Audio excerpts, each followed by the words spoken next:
Boa tarde. Vamos começar aqui. Já tentei aqui de tudo para ligar essa câmera, mas o Meet aqui está dizendo que não reconhece. Então vai ter que ser de câmera desligada. Mas qualquer coisa vocês podem botar no chat que eu tento ver. 12h05, vamos começar. Acho que não tem mais ninguém querendo entrar.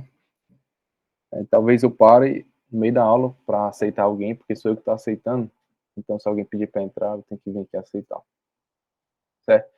Então, vamos lá começar. A aula hoje vai ser sobre adaptações celulares, certo?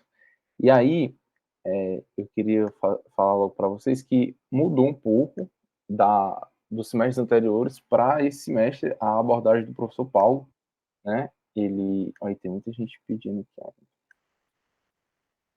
E aí, antes ele fazia uma abordagem muito molecular, né? Ele cobrava muito as moléculas em si, TNF, TGF, várias coisas bem específicas que caía nas questões, né? Então, se vocês forem ver questões antigas, muitas delas não são mais aplicáveis à aula que ele dá hoje em dia, né? Porque a abordagem que ele está dando agora é muito mais sobre a classificação das adaptações, como diferenciar uma da outra. Então, é algo mais tranquilo, certo? Então, eu vou falar aqui para vocês o que importa, o que pode ser que caia, né?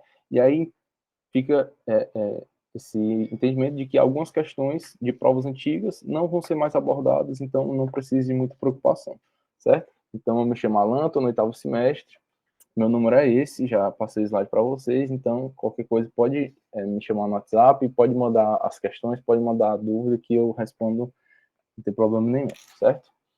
Então vamos começar. Para vocês abrirem assim a mente quanto a esse tema, né?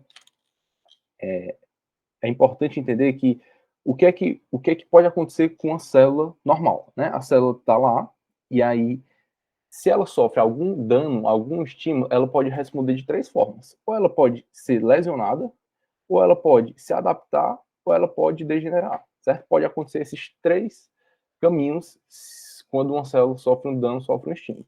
Essa primeira parte, que é a lesão, vai ser a aula da Virna, no segundo momento, né? Que ela vai falar de lesão e morte celular. O que eu vou abranger aqui para vocês é esses 2 tópicos aqui. Uma célula normal, quando sofre um estímulo, um dano, ela pode se adaptar ou degenerar. É isso que a gente vai falar para vocês. Eu vou falar para vocês agora e a Virna fala depois sobre lesão, certo? A adaptação, ela pode ocorrer de algumas formas. A célula consegue se adaptar de algumas maneiras. Ou através de uma hiperplasia, ou através de uma hipertrofia, ou através de uma atrofia, ou por meio da metaplasia, certo? Essas são as maneiras que a célula tem de se adaptar, né? E todas essas condições podem evoluir para displasia, certo? Mas a gente vai falar disso no segundo momento. Só fica com o entendimento que são esses tipos esses são os caminhos que a célula pode fazer para se adaptar. Além disso, outro caminho quando ela sofre um dano é se degenerar. O que é a degeneração aqui na patologia? Degeneração é um acúmulo intracelular de substância, certo? Então, quando a célula sofre um dano, ela pode acumular substância no seu interior. Isso é o que a gente chama de degeneração, certo? Deixa eu só aceitar aqui o pessoal que está pedindo. Pronto.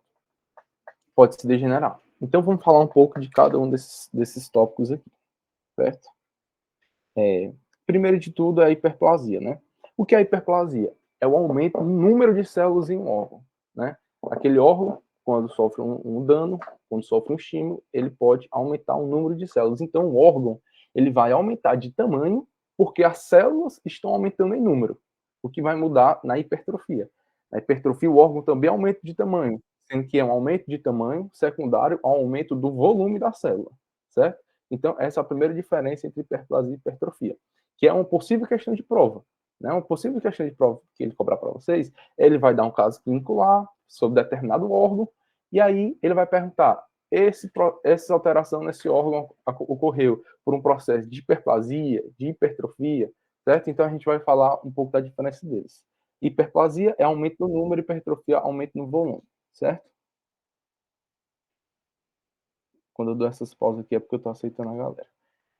Então, vamos lá. Um ponto importantíssimo para vocês conseguirem diferenciar uma hiperplasia de uma hipertrofia é saber quais são os tecidos que podem sofrer hiperplasia e quais são os tecidos que podem sofrer hipertrofia. Então, anotem. certo? Porque quando ele for dar um caso lá, vocês vão ver a estrutura que ele está falando. Quando vocês verem aquela estrutura, vocês já vão pensar, essa estrutura aqui sofre hiperplasia ou sofre hipertrofia? Aí já direcionam vocês para responder a questão. Quem sofre hiperplasia são aqueles tecidos com células lábeis ou células estáveis, ou seja, são aquelas células com grande capacidade de proliferação. Né? E quem são essas células? O tecido epitelial, o tecido conjuntivo, e aí lembrar, o tecido conjuntivo pode ser propriamente dito, ou o tecido conjuntivo ósseo, tecido conjuntivo cartilaginoso. Então, se ele estiver falando lá para vocês de osso, provavelmente ele vai estar falando de hiperplasia. De cartilagem, provavelmente ele vai estar falando de hiperplasia, certo? Pele, vai estar falando de hiperplasia. Fígado, baço e medula óssea, certo? Então, esses tendem a sofrer hiperplasia, tendem a aumentar o número de células, né? Tecido epitelial, tecido conjuntivo, seja propriamente dito, tecido conjuntivo ósseo, cartilaginoso, fígado, baço e medula óssea, certo? Quem é que sofre hipertrofia? São tecidos que têm células permanentes, ou seja, células com baixa capacidade de se proliferar. Né? Aí quem são? Músculo estriado, né? Seja músculo estriado esquelético, né? A musculatura apendicular, ou seja, músculo estriado cardíaco, o nosso coração, né? Se você estiver falando de músculo, hipertrofia. Sistema nervoso, ele diz que o axônio nada mais é do que uma hipertrofia do neurônio. Então, se você estiver falando de sistema nervoso, hipertrofia. E glômerulo renal, né? Ele também dá esse exemplo como hipertrofia. E aí eu vou usar aqui, eu vou tentar usar os mesmos exemplos que ele deu em aula, porque por vezes esses exemplos dados em aula podem se transformar em questão. Então não adianta eu ficar tentando buscar aqui exemplos diferentes do que ele deu em aula, se esses que foram dados pode ser o próprio caso clínico da questão, né? Então eu vou tentar aqui utilizar os mesmos casos que ele deu em aula. Então, vocês já diferenciaram quais tecidos sofrem hiperplasia, quais sofrem hipertrofia. Agora, um outro ponto muito fundamental também é saber se essa hiperplasia é fisiológica ou é patológica. O que vai diferenciar é a perda da função. Se aquela hiperplasia levou à perda de função, ela é patológica, certo? Então, tenha isso em mente. Ele pode muito bem perguntar, isso é uma hipertrofia fisiológica, isso é uma hipertrofia patológica. Ele pode misturar esses termos, certo? Então, teve perda de função, é patológico, tanto na hiperplasia quanto na hipertrofia, certo? E aí, observe que essa função, eu não estou falando que tem perda de função na patológica, essa função pode ser qualquer função. Até ele diz que até a própria estética, hoje em dia, é considerada uma função. Então, mulheres que tomam testosterona, por exemplo, aí o folículo piloso começa a hiperplasiar, essa hiperplasia do folículo piloso, a mulher vai ficar com hipertelorismo, né? Muito pelo, é uma perda de função, porque estética é função, certo? Então, se vocês verem que está perdendo função, é patológico. Se não está, é fisiológico, certo? Outro exemplo que ele deu em aula. A testosterona, indivíduos que fazem uso de testosterona. Essa testosterona estimula o testículo a crescer. Inicialmente, é uma hiperplasia, porque, lembre, testículo, ele é glândula, então glândula, já que faz parte do tecido epitelial, sofre hiperplasia, né? Então, se ele estiver falando de glândula também, lembrem de hiperplasia. Testículo vai estar sendo estimulado pela testosterona, inicialmente cresce, é uma hipertrofia fisiológica. Sendo que se ele falar que esse crescimento foi tão grande que obstruiu um ureter, perda de função, então já passa a ser patológico, certo? Então, vira que está perdendo função de qualquer forma, patológico. E aí, quais são os mecanismos que pode ocorrer essa hiperplasia? Ou pode ser por um estímulo hormonal, ou pode ser uma hiperplasia que a gente chama de compensatória. Quais são os exemplos? Quando a gente, na nossa infância, adolescência, a gente sofre estímulo hormonal para o nosso osso crescer, né? E aí, osso, eu falei para vocês, que é tecido conjuntivo, que sofre hiperplasia, certo? Então, o GH, né, o hormônio do crescimento, vai estar estimulando as epífises dos nossos ossos. Ele vai sofrer uma hiperplasia por um estímulo hormonal. É o GH que está mandando ele crescer. O útero e mama na gravidez são os hormônios que estão estimulando o útero e a mama a sofrerem hiperplasia, a crescerem, certo? Outra forma do órgão sofrer hiperplasia é o que a gente chama de hiperplasia compensatória. E aí, por exemplo, hiperplasia compensatória é quando um órgão deixa de receber um hormônio. Quando ele deixa de receber um hormônio, ele vai tentar aumentar de tamanho para conseguir captar mais essa substância. Quais são os exemplos? iodo, o iodo é fundamental para a síntese dos hormônios da tireoide, né? Então a tireoide precisa muito de iodo. Se eu tenho uma ingesta deficiente de iodo, essa tireoide vai aumentar de tamanho, vai sofrer uma hiperplasia na tentativa de captar mais iodo, certo? Próstata, por exemplo. Quando a próstata, ela promove suas funções através estimuladas pela testosterona. Se eu tenho baixa da testosterona, essa próstata pode aumentar o seu tamanho na tentativa de captar mais testosterona. Isso é um mecanismo de hiperplasia compensatória. Deu para entender? E aí, esses são os principais exemplos. Falando agora da hipertrofia. E aí, pronto, pode perguntar. Tu pode repetir, por favor, isso da hiperplasia compensatória, que eu não entendi direito. Certo. Deixa eu falar para vocês. A hiperplasia compensatória, ela é diferente, são mecanismos de hiperplasia. Como é que aquele órgão pode hiperplasiar? 2 mecanismos. Estímulo hormonal, ou seja, é um hormônio que está indo naquela glândula e mandando ela produzir mais, se hiperplasiar, ou pode ser por uma hiperplasia compensatória. Ela vai compensar a falta de alguma substância. Determinados órgãos, eles conseguem trabalhar só se tiver determinada substância. Exemplo, tireoide. Ela só consegue trabalhar se ela tiver iodo, né?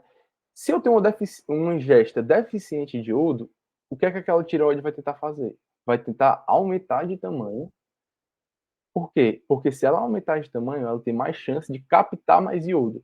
Captando mais iodo, ela consegue trabalhar mais. Então, não é o iodo que está indo nela e mandando ela crescer. Não é isso. É porque o iodo está deficiente, ela aumenta de tamanho para tentar captar mais iodo e conseguir trabalhar. Deu para entender?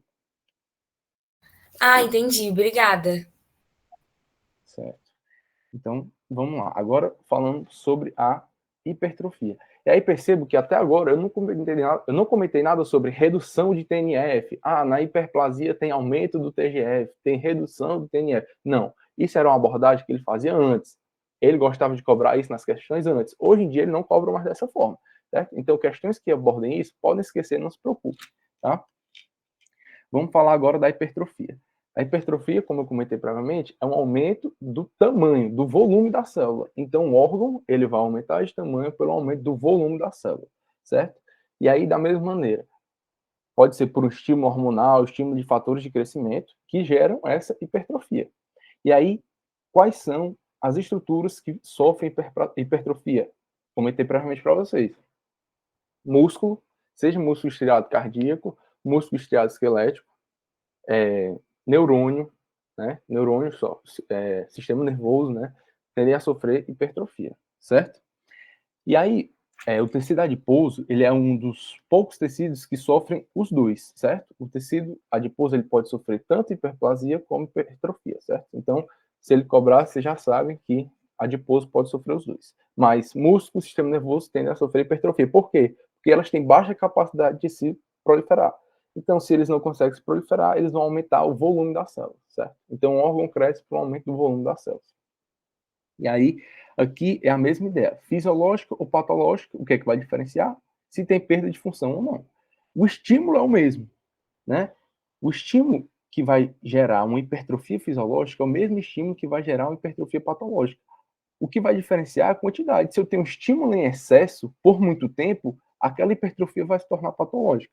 E aí eu dou o exemplo da hipertensão, né? A hipertensão, ela vai gerar no coração o coração vai ter que trabalhar mais para conseguir bombear aquele sangue, né? E aí, como o coração vai precisar trabalhar mais, ele vai hipertrofiar. Inicialmente, aquela hipertrofia é fisiológica. Por quê? Porque aquela hipertrofia faz com que o coração consiga bombear melhor, consiga contrair melhor, entendeu? Só que, quando essa hipertensão é a longo prazo, quando aquela hipertensão é muito duradoura, as fibras do coração vão começar a sofrer, digamos assim. Ela não vai mais aguentar tanto tempo tendo que trabalhar tanto, né? Ela trabalha, chega um tempo que ela cansa, né? E aí eu estou falando de uma maneira bem geral para vocês entenderem, né? Óbvio que a fisiopatologia vai muito mais além disso, mas eu estou dando em linhas gerais.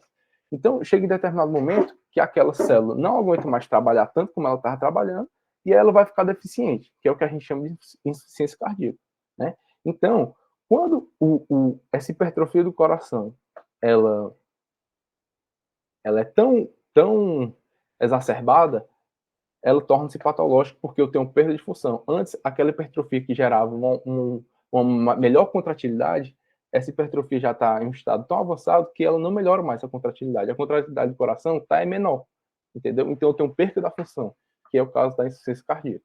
A hipertrofia virou patológica, certo? Tá dando para entender? Se tem alguma dúvida, estou falando muito rápido, quero que eu diminua a velocidade. Tranquilo, né? Então, falando agora da atrofia.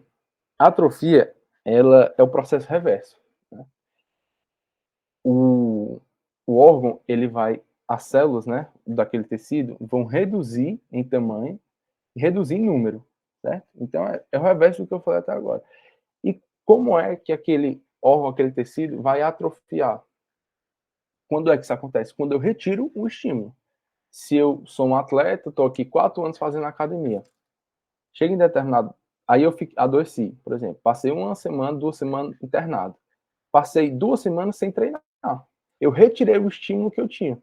Como eu retirei aquele estímulo, o meu órgão atrofia, certo?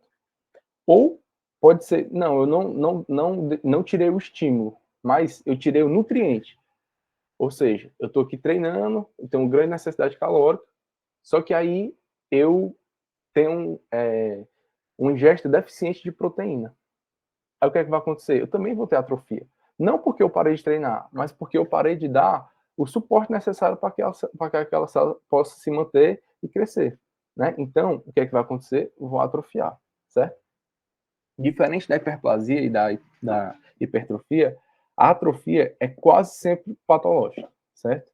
Não posso dizer sempre, né? Existem algumas condições fisiológicas, mas quase sempre que eu tenho atrofia é uma situação patológica, certo? E aí, quais são essas causas de atrofia patológica? Quais são os mecanismos que geram isso? Uma diminuição da carga, que foi o exemplo que eu dei. Se eu paro de treinar, paro de fazer academia, eu vou atrofiar. Ou não, eu tenho perda da estimulação endócrina. Por exemplo, o TSH, ele é o hormônio que estimula a tireoide. É o hormônio que manda a tireoide trabalhar. Se eu tenho uma redução do TSH, aquela tireoide vai entender que ela não tem mais que trabalhar como ela trabalhava antes. O que é que ela vai fazer? Vai atrofiar. Eu tenho perda da estimulação endócrina. Diminuição do fluxo sanguíneo. Se eu paro de dar sangue, eu paro de dar nutrientes, oxigênio, aquele órgão não vai conseguir mais funcionar como ele funcionava antes. Vai atrofiar. Nutrição inadequada, que eu comentei previamente. Pressão mecânica, né? Pacientes internados estão lá 1 semana, 2 semanas internados, e aí ficam na mesma posição, deitado, em decúbito dorsal, e aí fica comprimindo a região sacral dele, por exemplo. Aí essa compressão, essa pressão mecânica gera atrofia naquele local, né? E pode gerar formação de úlceras, enfim, só um exemplo de pressão, como a pressão mecânica pode gerar atrofia. E aí perda da inervação, obviamente, né? Se eu tenho um nervo que inervava determinada região, esse nervo, por algum motivo, né, de alguma neuropatia, parou de inervar adequadamente, eu posso gerar atrofia também, certo? E aí, exemplos aqui de atrofia fisiológica, né, que eu tinha pulado. Útero depois da gravidez, o que é que vai acontecer? Eu não tenho mais aqueles hormônios que estimulavam o útero gravídico. Né? Então, eu tirei a estimulação, ele vai atrofiar, sendo que é uma situação fisiológica, né? Enfim. Outro exemplo que ele deu, a notocorda, né, durante o desenvolvimento embrionário, ela tem que atrofiar para dar espaço para a coluna vertebral existir, né? Então é uma atrofia também fisiológica, certo? Pronto. Então, tendo comentado sobre hiperplasia, hipertrofia e atrofia, a gente vai falar agora sobre degeneração. E aí, o que é degeneração? Degeneração é o acúmulo intracelular de substâncias, certo? Esse acúmulo, ele pode se dar por alguns mecanismos, né? Então, são células que passam a acumular substâncias que elas não deveriam acumular, entendeu? E aí, quando é que isso acontece? Quando tem um excesso de determinada substância. Por exemplo, se eu tenho excesso de gordura circulando, excesso de triglicerídeo, excesso de LDL, quem era para armazenar isso eram os meus adipócitos, o meu tecido gorduroso. Sendo que quando eu tenho gordura em excesso, outras células vão ter que armazenar essa gordura. Exemplo, as células do fígado, né, os hepatócitos. Então, acúmulo de gordura nos meus hepatócitos é um processo de degeneração, que é um acúmulo intracelular de substância, que é a famosa esteatose hepática. Certo? Então, deu para entender, né? Que se eu tenho uma substância em excesso, células que não eram para armazenar vão ter que passar a armazenar. Isso é o que eu chamo de degeneração de acúmulo intracelular de substância, certo? Só que eu tenho outro mecanismo que também pode levar a isso, que é a perda da capacidade de metabolizar. O exemplo que ele deu em aula foi a hemocromatose, que é uma doença em que eu tenho um acúmulo de ferro no meu organismo. Esse acúmulo não se dá porque eu tenho ferro em excesso. Nesse caso, é o meu corpo que tem uma perda da capacidade de metabolizar e eliminar esse ferro. Se eu não metabolizo, se eu não elimino, por mais que eu não tenha excesso, eu vou acumular, entendeu? Então é outro mecanismo de acúmulo intracelular de substância, certo? E, para terminar, né, esses mecanismos, tem algumas situações que não é que eu tenho em excesso determinada substância, ou não é que eu perco a capacidade de metabolizar, mas é que o meu organismo, por si, ele já não é capaz de fazer isso. Deixa eu dar um exemplo para ficar mais claro. Mercúrio, metais pesados, o meu corpo ele não é feito para metabolizar essa substância. Então, se eu tenho qualquer contato com mercúrio, com metais pesados, por exemplo, através do exemplo que ele deu foi pulseira, né? Vamos lá, pulseira que tem mercúrio, que tem metais pesados, ela vai estar em contato com a pele e pode ser absorvida, né? Essa absorção, por menor que ela seja, ela vai gerar um acúmulo de mercúrio no meu corpo. Por quê? Porque eu não consigo, por natureza, metabolizar ele, entendeu? Então, é outro processo que leva à degeneração, ao acúmulo intracelular de substância, certo? Aí aqui, colesterolose ou aterosclerose. A aterosclerose, ela é um exemplo clássico de degeneração, que é o acúmulo de LDL, de colesterol, no interior das células, certo? E aí, esse processo de degeneração, ele tende a ser patológico, né? Porque se eu tenho uma célula que não era feita para armazenar uma substância e passa a armazenar, vai gerar dano e vai ser patológico, certo? Alguém tem alguma dúvida? Posso continuar? Dê algum feedback aí? Certo. Então, vamos lá. Agora a gente vai falar sobre calcificação patológica. Esse é outro ponto que é muito provável de cair em prova. Um ponto que eu já falei é a diferenciar hiperplasia de hipertrofia. Ele não me falou, tá? O Dr. Paulo, ele não entrega, não. Mas questões possíveis, eu acho que é diferenciar hiperplasia de hipertrofia. Aí lembrar, né? Quais são os órgãos que sofrem hiperplasia, quais são os órgãos que sofrem hipertrofia, né? E aí ver essa questão de fisiológico ou patológico. E um outro ponto é essas calcificações patológicas, certo? De diferenciar uma calcificação distrófica de uma calcificação metaplásica, né? Ele gosta muito disso, pode ser que caia. Primeiro, a gente tem que entender o que é a calcificação fisiológica, né? Para falar da patológica, vamos entender a fisiológica. Toda célula do nosso corpo, ela possui cálcio, né? Seja nas mitocôndrias, seja no citoesqueleto, toda célula tem cálcio, certo? Só que nem toda célula é capaz de organizar o processo de mineralização, o processo de calcificação, né? A calcificação, ela é um processo que é feito por osteoblastos e osteoclastos, né? Fisiologicamente, essas duas células, ou osteoblastos e osteócitos, perdão, osteoblastos e osteócitos. Essas são as duas únicas células capazes de organizar o processo de calcificação, o processo de mineralização, certo? Como é que isso acontece? O osteoblasto ou osteócito, né?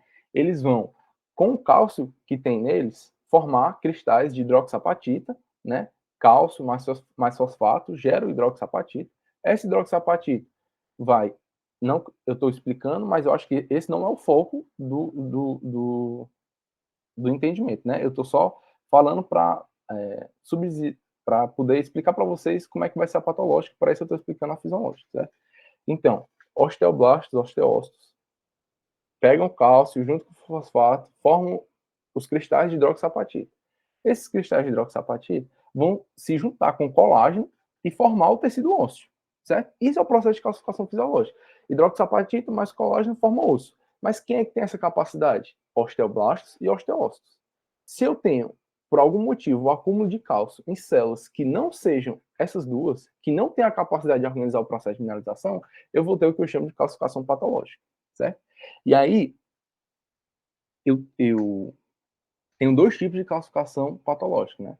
Que são quando não é o osteoblasto e o osteócito que organizam o processo de mineralização. Quando não são eles, eu tenho a calcificação patológica. E aí vamos diferenciar a calcificação distrófica da calcificação metaplásica.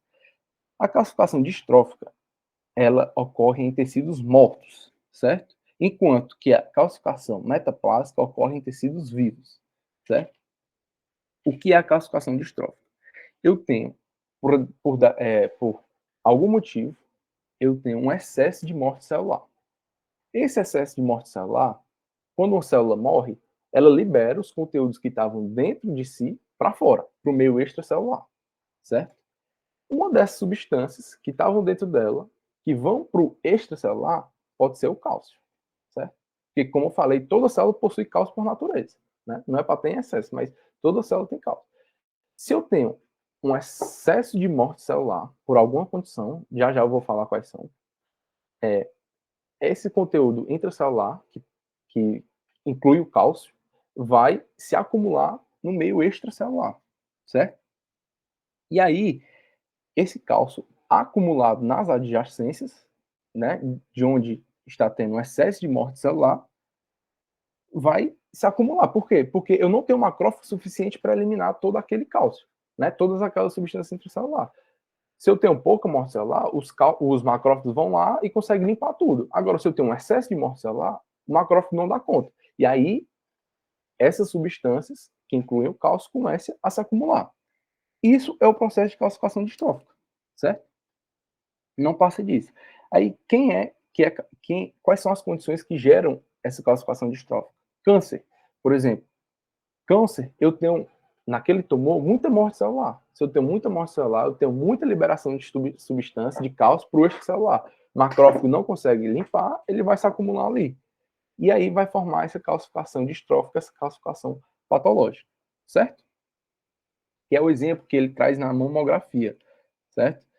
Na mamografia a gente consegue ver, óbvio que não é muito para vocês agora, mas pontos brancos, né?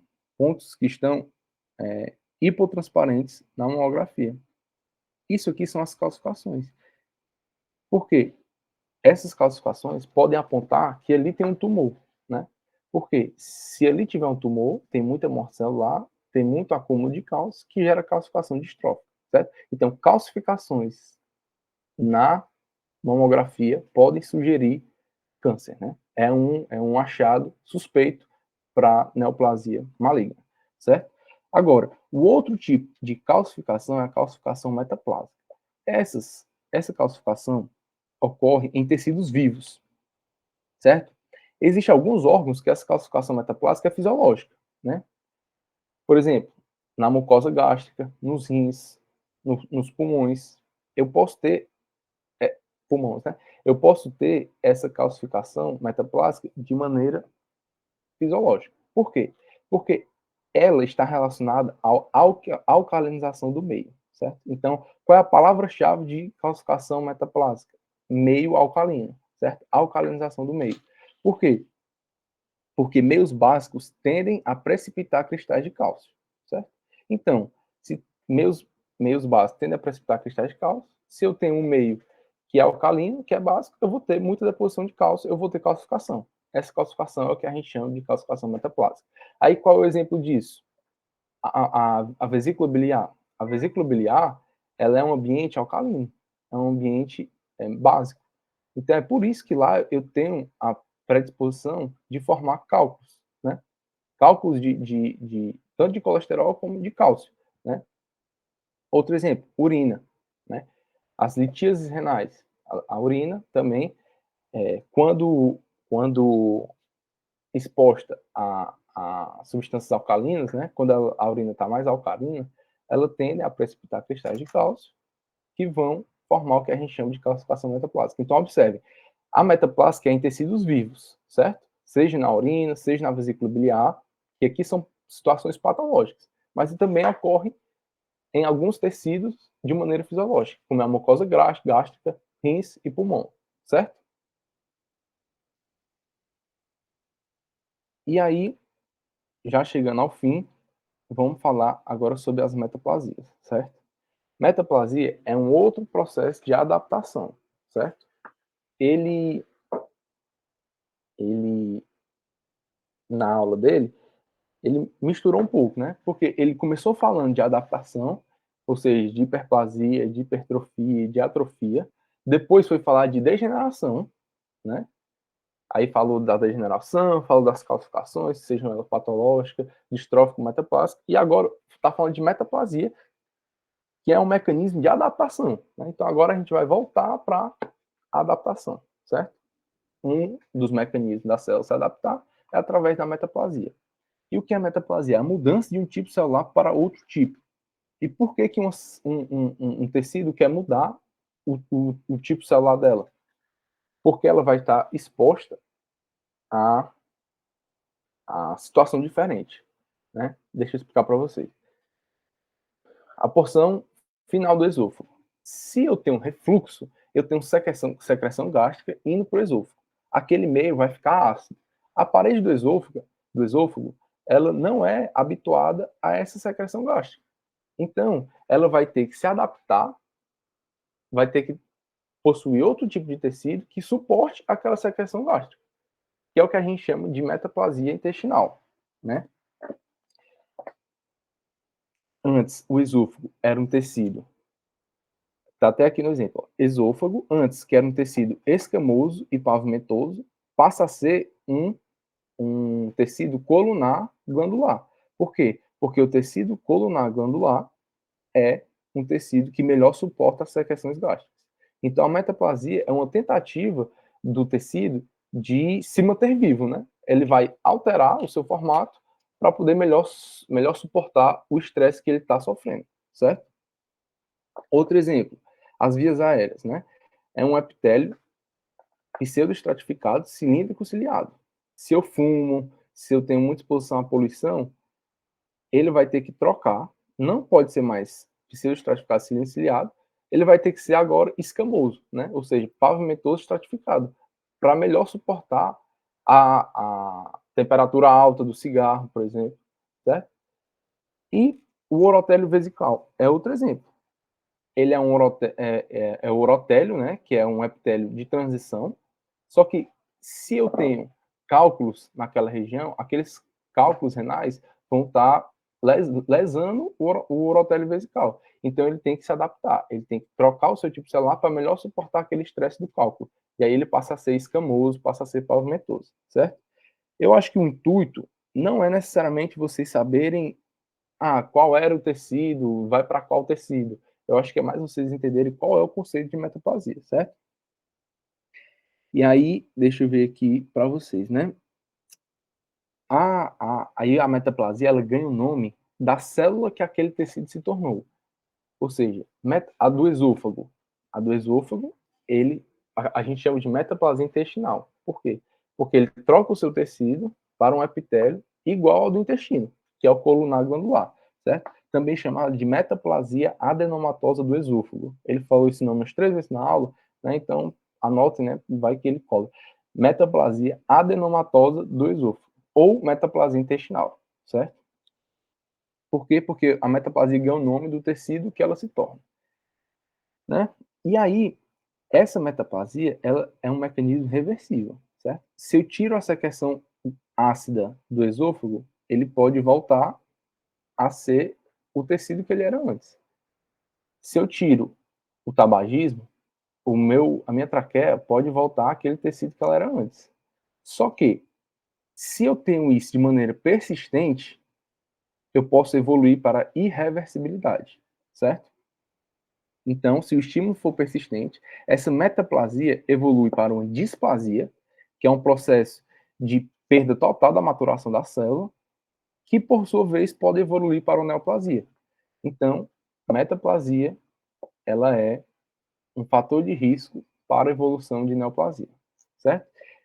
E aí, essa neoplasia, né, é um processo de desdiferenciação celular, né? É um processo de displasia, anaplasia. Tudo isso é sinônimo. Desdiferenciação celular, displasia, anaplasia, que é quando essa metaplasia já evolui, né? Quando o estímulo é persistente, essa metaplasia evolui para estágios irreversíveis, que é displasia, anaplasia ou desdiferenciação celular, que é a perda total da conformação da célula. Ela já não se parece mais de jeito nenhum com o tecido que ela era antes e não consegue mais voltar, certo? E aí ele fala na aula, não creio que seja importante, mas só para deixar registrado, a diferenciação de displasia para desdiferenciação, né? Não, na verdade aqui eu coloquei errado, é a diferença de diferenciação celular para desdiferenciação celular, certo? A diferenciação celular é o processo normal que ocorre com a célula embrionária, né? Uma célula embrionária, ela vai ter que os tecidos do nosso corpo, ele advém de células embrionárias. Então essas células se diferenciam no tecido muscular, se diferenciam no tecido ósseo. Isso é normal, que ocorre lá na embriogênese. Só que na vida adulta, quando exposta a diferentes estímulos, um órgão pode sofrer metaplasia, que por sua vez pode evoluir para uma displasia, para uma desdiferenciação celular, né? Ou seja, que é a perda da conformação da célula, certo? Então, ter essa diferença, eu não acho que seja importante, mas quis deixar registrado. Para terminar, o último tópico é o envelhecimento, certo? O envelhecimento, ele quis trazer como um mecanismo em que eu tenho um acúmulo de radicais livres, certo? Por quê? Porque eu tenho a perda da capacidade de degradar esses radicais livres. Então, eles vão se acumular, certo? O envelhecimento, por si só, gera isso, né? Uma perda da capacidade de degradar radicais livres, então eles se acumulam, né? E qual o problema disso? Porque esses radicais livres geram prejuízos celulares. Podem gerar mutação do DNA, pode gerar perda da capacidade de reprodução celular. E aí observem que essa perda da capacidade de reprodução celular tem prejuízo. Por quê? Porque eu vou ter uma maior dificuldade para cicatrizar alguma lesão, eu vou ter atrofia de múltiplos tecidos. Então, por isso que a radicais livres é ruim, porque eles geram danos celulares, e esses danos celulares geram outros prejuízos, como dificuldade de cicatrização e dificuldade e atrofia de múltiplos tecidos, certo? E aí, para evitar, para diminuir esse acúmulo, eu posso fazer dieta para o paciente, indicar dieta, indicar atividade física e cessar o uso de drogas. Tudo isso vai aumentar a produção de antioxidantes, ou seja, de substâncias que degradam radicais livres, certo? Então, dieta, atividade física, cessar o uso de drogas, o que é que ele vai fazer? Vai diminuir por si só a produção de radicais livres e vai aumentar a produção de antioxidantes, que são substâncias que degradam os radicais livres, certo? E é isso. Muito obrigado. Eu fui um pouco rápido, porque realmente era muito conteúdo, muita matéria, e aí, muito conceito, né? E aí eu tive que apressar um pouco para não ficar tão longo, certo? E agora, sim, agora que eu estou vendo aqui a dúvida no chat, ó. E o liso, somente hipertrofia? Não, ó. Tem até uma questão antiga na prova de vocês, que eu acho que o gabarito está errado. Quanto ao músculo, o músculo estriado esquelético sofre hipertrofia. O músculo estriado cardíaco sofre hipertrofia. O músculo liso, ele pode sofrer os dois, tanto hipertrofia quanto hiperplasia, certo? O músculo liso sofre os dois. Estriado esquelético cardíaco, apenas hipertrofia, certo? Alguma outra dúvida? Eu posso passar para a Virna.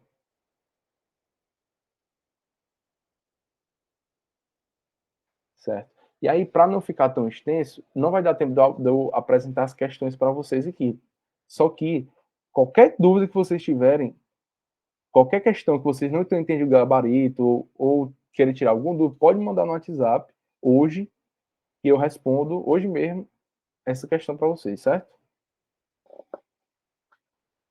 Pronto, Virna tá aí? Tô, Alan, tô aqui, viu? Vixe, a chamada termina em 15 minutos. Acho que eu vou fazer. Eu vou criar outro aqui. Tu cria? Pronto, eu vou criar outro link, viu? Vou mandar